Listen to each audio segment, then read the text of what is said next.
Hello and welcome to another episode of the Ancient Warfare Magazine podcast. I'm Angus Wallace. Today we'll be looking at another issue of the magazine, Volume 12, Issue 3, The Many Means of Protection, Body Armour in the Ancient World. And joining me today is Jasper Oorthuys, Marc DeSantis and Marc MacCaffery.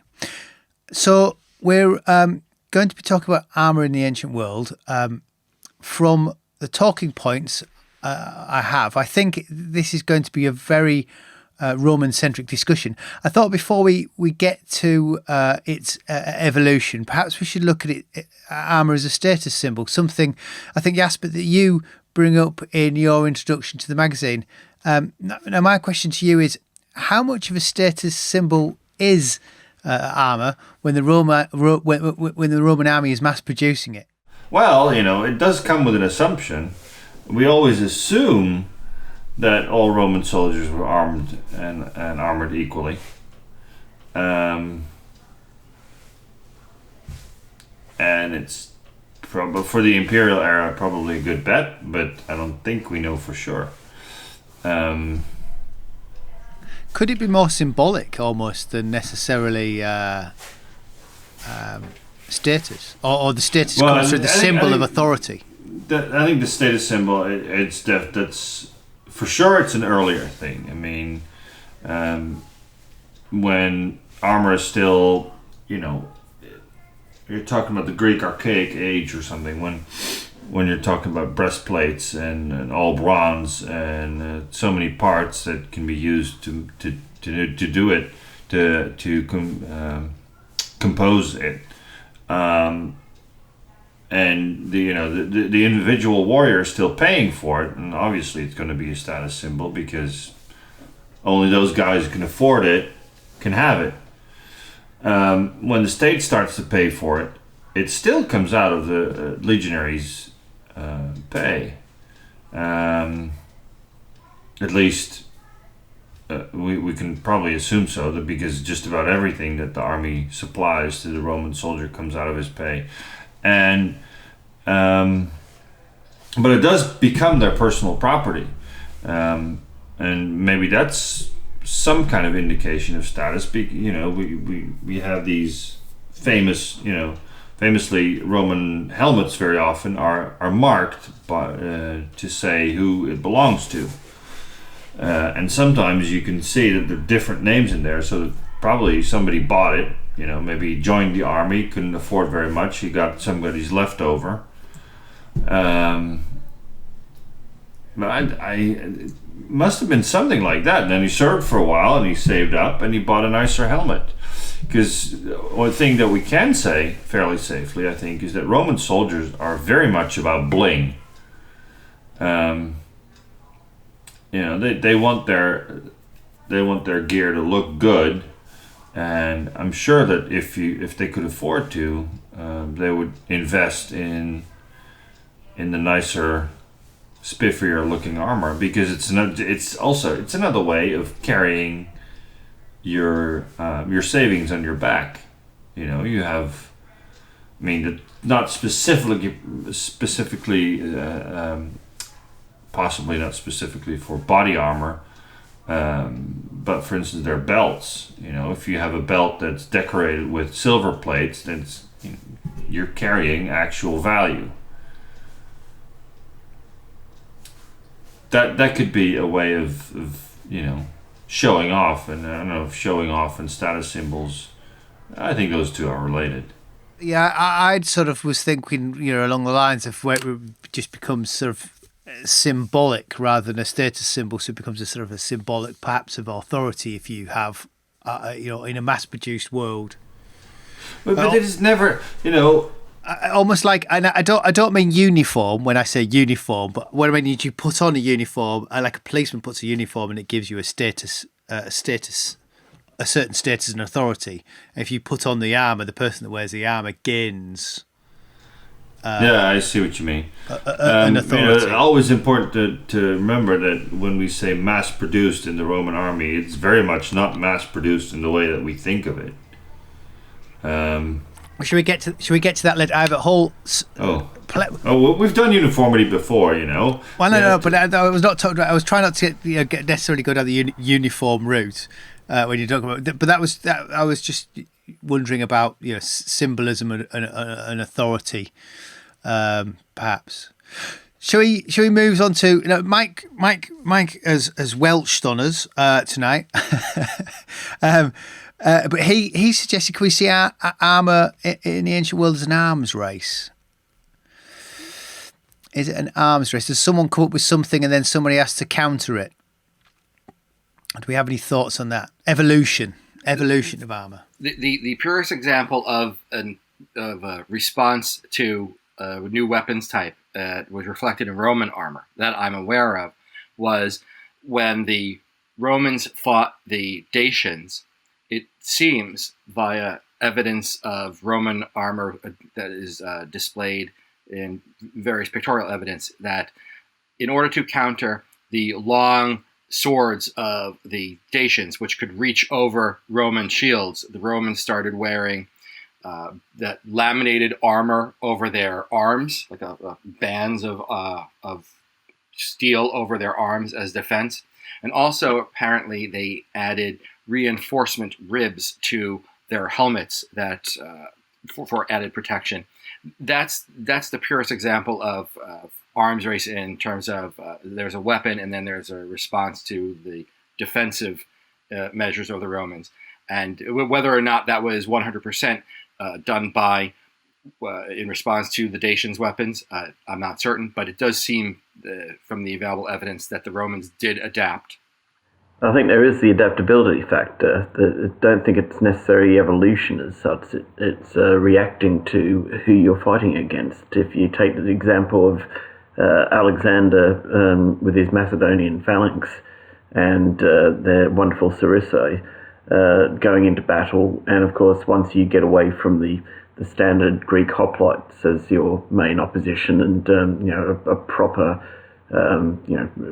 line of infantry, once you get over into the eastern satrapies of the Persian Empire and over into the Indian population, they are starting to change the way their phalangites actually fight and actually arm them with different equipment because they're fighting in a different style to react to who they're fighting against.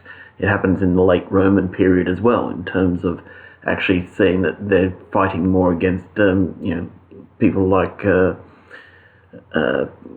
the horsemen of the north, basically, and so subsequently you've got the importance of a longer sword being required or a lighter shield. The more tendency to actually go back to more of a phalanx type style of battle in reaction to who their main enemy is at the time. So subsequently it's not a decision of saying these are better weapons than before. It's simply saying what do we need right at this moment. That does that not imply that if it's not evolution, that they have a large armory on hand to change what they're doing? If you say, "Oh, guys, we've got a different enemy now. We need to take this off and put this on," or it certainly seems that the Romans had multiple military factories, the fabricae, located in various parts of the empire, which produced large amounts of Roman military equipment, arms and armor. Though whether the fabricae were responding to changes on the battlefield, I don't think an order necessarily came down and said, now that we're fighting horsemen with really long lances, we need to change our armor up or how we fight. I think that the primary changes in Roman armor, if you're going to take a very, very broad picture look at Roman armor, is that the military equipment of the later empire tended to be cheaper to produce, probably less protective, but less expensive also to manufacture. That's why we see that the Roman imperial Gallic and Italic helmets, the classic Roman helmets that you've seen in movies, gives way to the Intercisa and Burkossovo ridge helmet, the comb helmets which would have been easier to put together because they were of multiple pieces.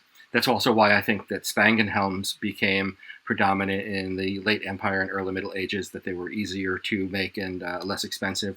We also see with Roman armor that there was a move in the later imperial period towards a greater use of lamellar armor. Scale had always been used by the Romans, not as much as mail, but scale was used, and lamellar armor, which is scale armor but with a different method of connecting all of the pieces together.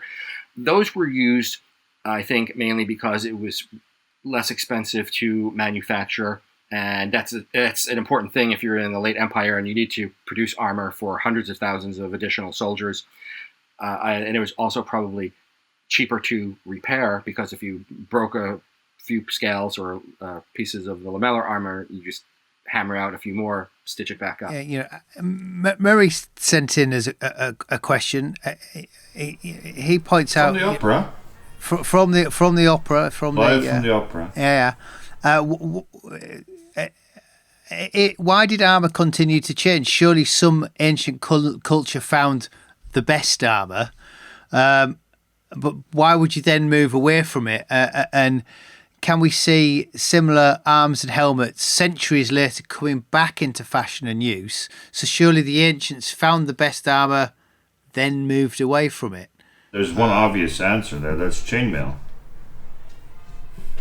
That's, gets invented by who exactly is debatable. Probably the Celts, but possibly somewhere in Anatolia in the 5th or 4th century BC, and it gets certainly the Celts play a role in spreading it throughout the Mediterranean, and it stays in use basically way into the High Middle Ages.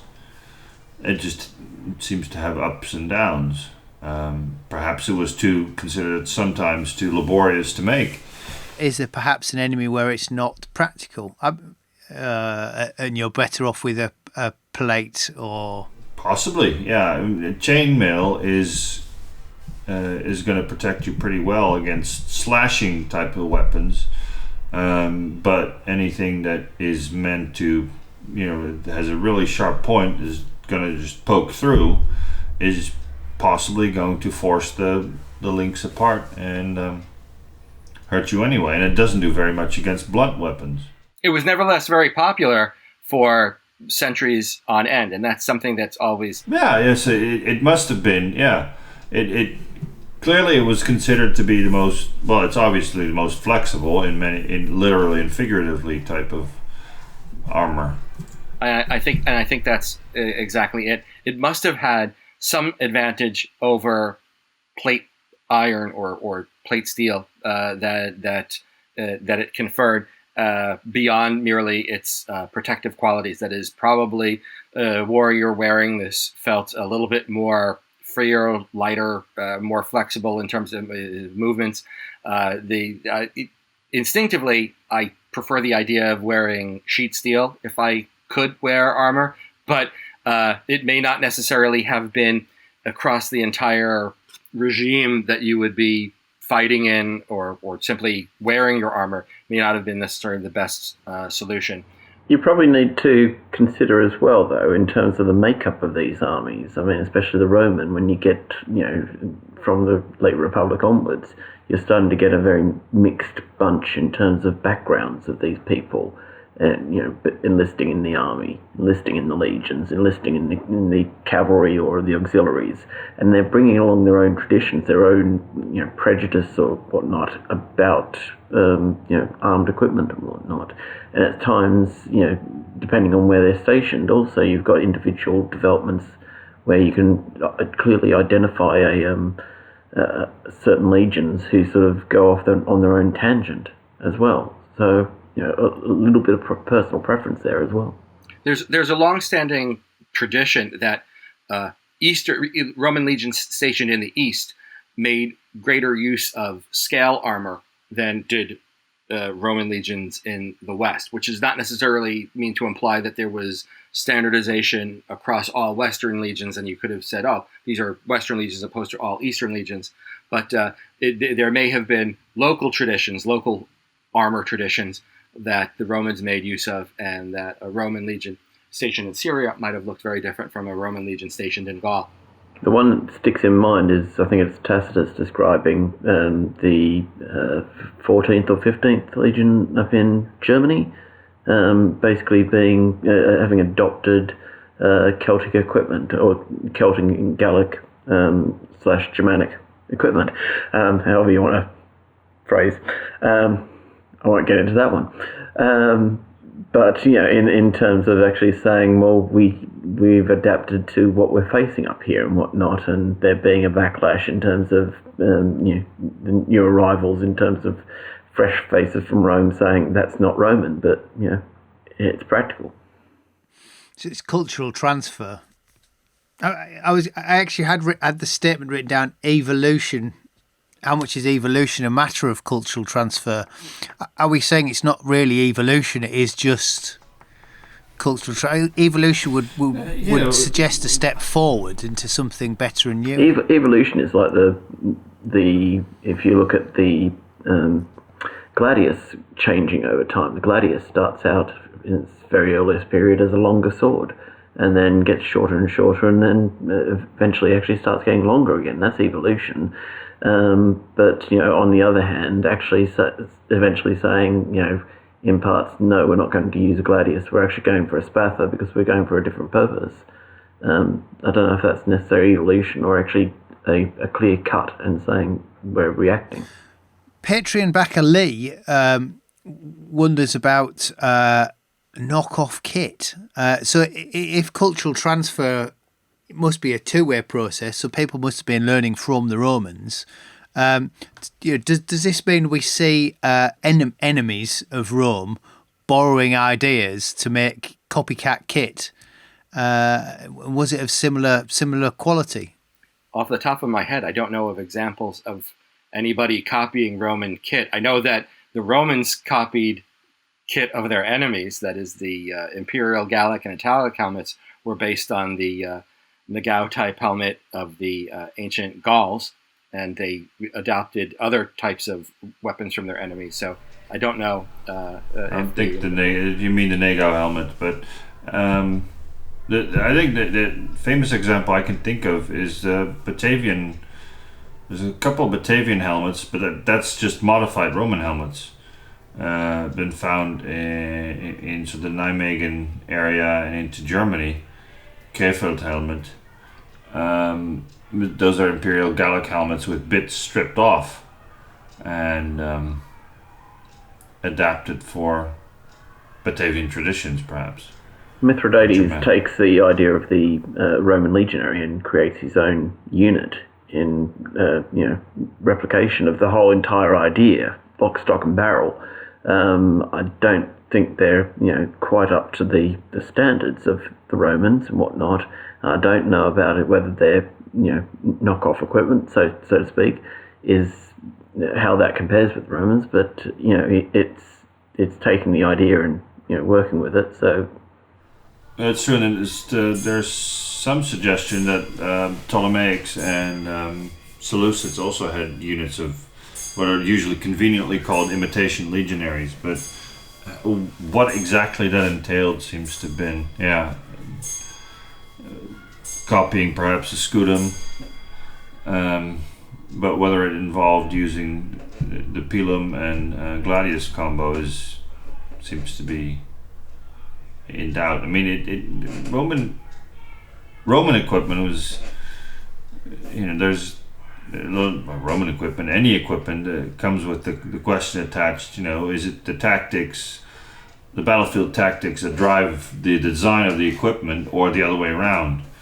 Well, it's like saying in terms of the hoplite equipment. I mean, the spread of hoplite equipment spreads with the spread of Greek culture, and I think that goes hand in hand. It's not necessarily anybody copying it; it's Hellenization. Hannibal was able to equip large numbers of his troops in the aftermath of the Battle of Cannae, because so many Roman soldiers had been slain that he had access to presumably thousands of suits of armor and other weapons. Now, that's not knockoff equipment. That's actual Roman equipment that he's captured and given to his troops. But there at least is an example of an enemy making use of Roman armor in one clear-cut example, which is reported, I think, by Livy. But does it mean that they're copying Roman tactics, or is it just, the guys, maybe just a lot of them didn't have very much, and they go, oh, look at this. I believe it's the latter. I think that that probably by the time that 216, with his troops would have needed new armor and new weapons very badly, and they gave that to the Romans. They're just doing the standard RPG thing. You defeated your enemy, you loot the corpse and see what you can find if it's better than yours. He's got a better suit of mail. I'll put that on. Yeah, it's a suit of warding +1. Does anyone know about Seleucid's kings trying something with copycat legionaries and including their equipment? I read of that too, that they formed their own Roman style legion or legionaries. I believe it was sometime in the 2nd century BC. Yeah. The Bar Kokhba book is sitting behind me here. I can look it up, but it'll take too long for the podcast. So I wondered if we're not, if there's not whole-scale copycat, if that puts Armour into very much more of a cultural thing. There's something cultural about it. Otherwise, if you think of modern arms races, people are almost copying one another. And if we're not necessarily copying one another directly, does that place a different relationship to Armour for different sets of people than just as protective? I think you get arms races in the ancient world in terms of more ship design in naval battles rather than necessarily the armour of individuals as such. I think it's more, possibly it is getting towards that hint of national identity coming with, or group identity being very closely linked to the armour. If you think about it, you just have to look at the Roman gladiatorial games. Their styles of gladiators are, a lot of the early ones are identified as copying the arms or the tactics of specific, nations that they've fought, but not nations, but tribes, peoples, and of course, that they are being identified by their armor. It's a good point that Marc's making. I guess it's for the third time we handle this theme. Just try and get a handle on all the cultural implications of armor. So, Patreon backers Brian and Abraham both wondering about soldiers making personal modifications to their kit. Is there ever any evidence? Abraham suggests perhaps different combat situations such as sieges cause people to modify their kit.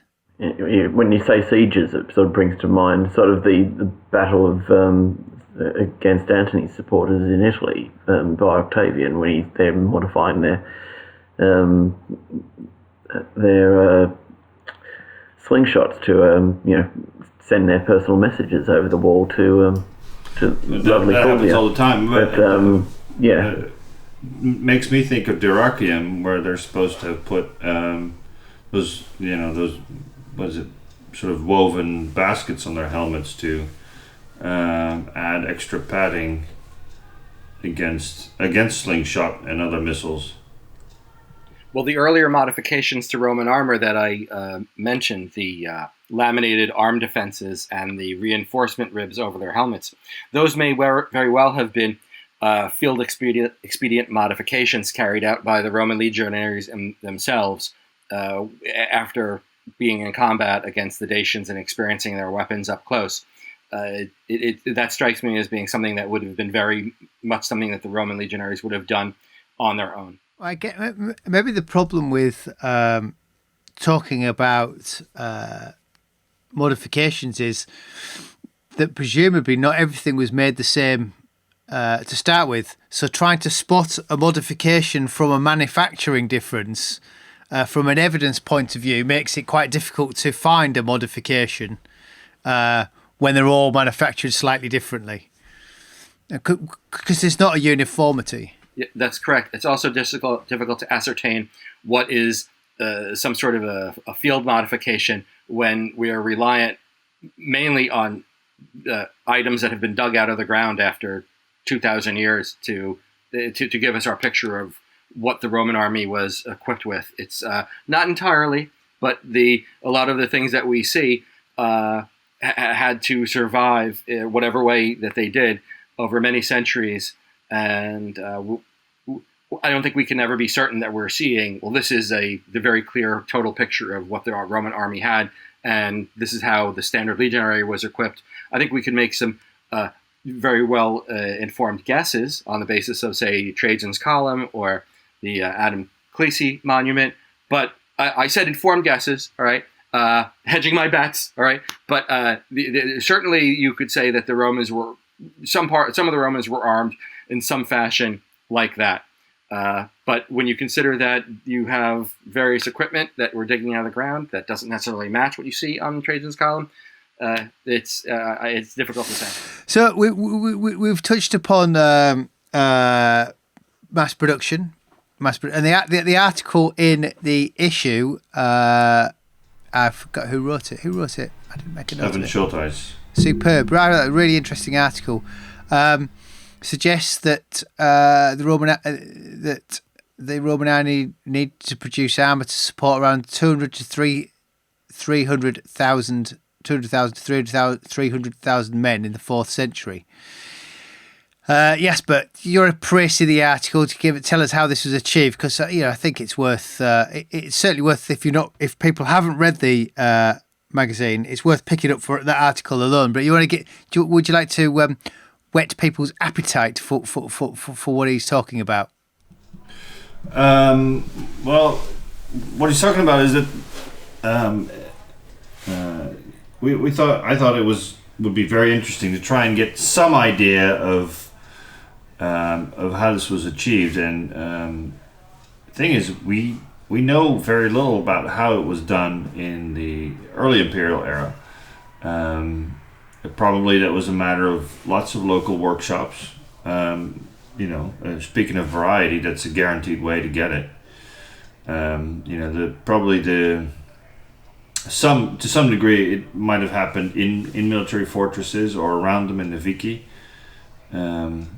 where people would just commission blacksmiths to make stuff for them, and we don't know if it was after a pattern or just somebody said, look, I want the same thing as he has. Here's an example. It's hard to imagine it would have gone in very many other ways. On the other hand, we have examples of mass production and suggestions of some kind of mass-produced, standardized equipment, even in the Alexandrian army.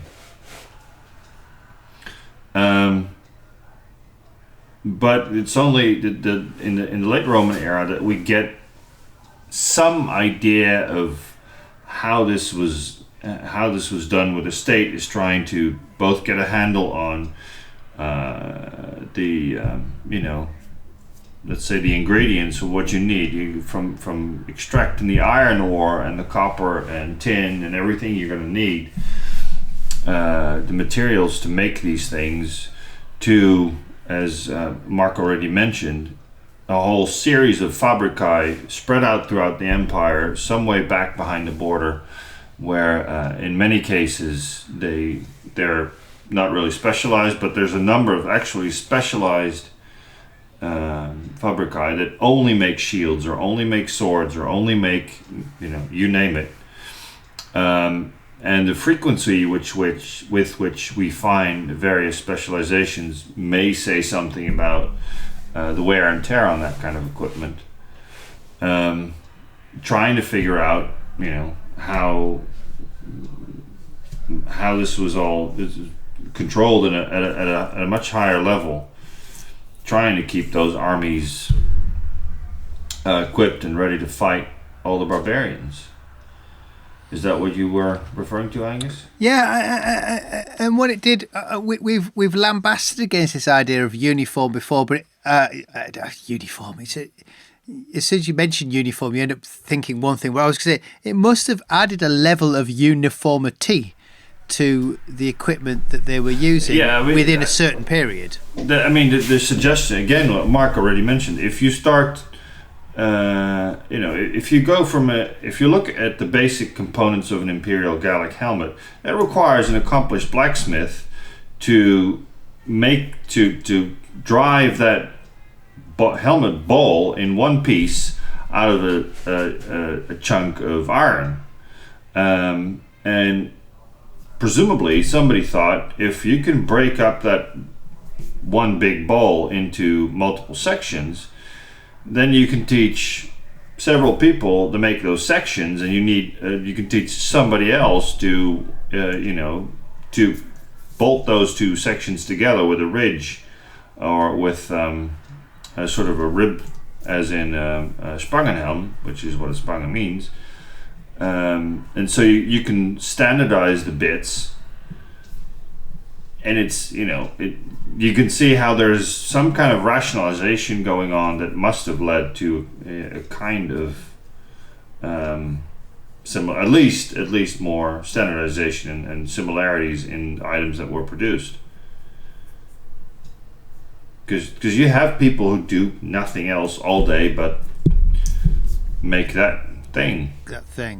Now, Patreon backer Sean wonders if under this sort of manufacturing system that Rome employed, do we know if the quality of the equipment improved? That's a very interesting question. Instinctively, I would have to say no, only on the basis that the Romans had to produce and equip so many more soldiers in the late Empire as opposed to the early Empire, and that the helmets, for example, such as the Intercisa helmet, appears to me to be, just on the basis of looking at it, an inferior defense to an Imperial Gallic helmet. But how I would make that ascertain that for a fact, it's difficult to say. It would seem to me, if I'm going to say, well, is it more likely than not that the equipment that the later Roman infantryman was given was cheaper and less protective? It was probably but at the same time you have to evaluate, does that late Roman infantryman fight in the same way as an earlier Roman infantryman? And the answer is probably no. So, did he need that kind of, for instance, did he need the broad, deep neck protection that an earlier soldier might have needed? It goes together. I forget if I think didn't Evan mention something about quality control in the article? As the problem with the editor always is, you've read the magazine and then you're off to the printer and then next. So it's been a while that I last saw it. See if I can reach for my notes on it. He might have done. I can't remember. It was a good article though. He does make a big thing about the bureaucracy of it all, which I thought was interesting as well. Wouldn't it be wonderful to find a load of those chitties from Vindolanda that were all going backwards and forwards regularly, requesting shopping lists of armour? No, because he talks about iron, specific iron ore refineries and things like that. One would assume that the perhaps consistency they become more consistent rather than necessarily improved. Well, consistency in what you're getting, which means you're less likely to get a piece of metal with a fault than not. True. We all think of, if you look at the original surviving helmets, they come in so many varieties, and you can see so clearly that some guy just made them, and it's not perfect, and sometimes they're just meh. I remember we had discussions a long time ago on the Roman Army Talk forum when some of the, it was starting to become popular for Indian, little workshops to start to make Roman helmets, Roman reenactor helmets, They wanted, that was kind of cool. They wanted our input so that they could make something better than the infamous trooper helmet, which still sells very well, and you still see it everywhere. And people started to become extremely finicky. Like, this goes here, and now that has to be straight, and that's uneven. And then somebody said, "Look, if you grab this thing and you look at the original here, it's actually better made." So. It's easy to get such sort of an idealized picture in your mind of what an imperial, early imperial century might have looked like. I think it might have been a lot more cobbled together type look than we think it might. Certainly not like everybody, Prussian style. Oh, presumably it's quite workaday. It's not. It's the regular pieces of armor are just being produced. There's probably less finesse required. Obviously, there's a scale. Perhaps some of the higher up that officer class probably get something completely different. But those workaday ones, they're probably getting paid for what they produce. So they just produce something, and if the holes and the buckles are not quite in, it doesn't matter. If they're not quite straight. Yeah. And there might have been more variety in, the exact. I think the subtypes of Roman Imperial Gallic helmets, according to Robinson, go up to K. I think so. That's how many letters? I think they skip. I don't know if the I is skipped, but so that's 12, 13 letters. And it seems like that's based, the differences are often very small and sometimes based on, off the top of my head, I wouldn't know how many Roman Imperial Gallic helmets survive, but I don't think you get to 100. Which by definition means that all these subtypes are based on, about as many examples as you can count on one or two hands maximum. And then there's the influence of what's actually in the iconography and actually trying to interpret that, and whether that's actually any value or not, or whether it's just actually leading you up the garden path in an idealized form or an archaic form. So we've talked a lot about armour in the Roman world. Patreon backer Chris wonders if we look beyond the Greek and Roman world. Are there examples of the Persians or the Germanic tribes, or even further east in India? Are they doing anything different compared to the Roman and Greek world? Well, it was Sassanid Persia that provided the examples of the helmets, the Intercisa type helmet and the Burkasovo type helmet that the Romans adopted. Those were the ridge helmets, which were two halves joined by a central comb that ran from the front of the head to the back. Those were originally Sassanid Persian examples that were adopted by the Romans. So the Persians themselves were innovating.